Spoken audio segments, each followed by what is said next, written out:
45 টাকা করে আলু বিক্রি করবেন। কারো যদি কেনার প্রয়োজন পড়ে এখন নিতে পারেন। যে 75 করে আপনার কাছে বিক্রি করেছে সে একটা অপরাধ করেছে। হ্যাঁ ঠিক আছে, সে বেশি মূল্যে বিক্রি করে অপরাধ করেছে, আপনি বেশি মূল্যে কিনে অপরাধ করেছেন। আপনি যদি বলতেন যৌক্তিক মূল্যে পাইলে আমি কিনবো, না হলে আমি কিনবো না, এবং সমস্ত ব্যবসায়ী যদি না কিনতেন, বাধ্য হয়ে পরের দিন যৌক্তিক মূল্যে আপনাকে বিক্রি করতেন। আপনি মূল্য তালিকা প্রদর্শন করেন নাই, আপনার কোনো ট্রেড লাইসেন্স নাই, বিক্রি করছেন, সমস্ত কিছুই অপরাধ। আপনি অপরাধ স্বীকার করেন? জাতীয় ভোক্তা অধিকার সংরক্ষণ অধিদপ্তরের শ্রদ্ধা আলু, পেঁয়াজ সহ নিত্য প্রয়োজনীয় পণ্যের উপর দেশব্যাপী অভিযান চলছে।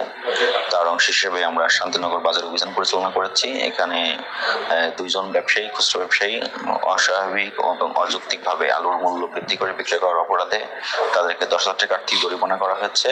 এবং আমরা আলুর সংশ্লিষ্ট প্রতিটি সেক্টর, কোল্ড স্টোরেজ, আড়তদার এবং পাইকারি পর্যায়ে মনিটরিং করতেছি এবং আমরা প্রত্যাশা রাখি আলুর বাজার 1 সপ্তাহের ভিতরে স্বাভাবিক হয়ে আসবে।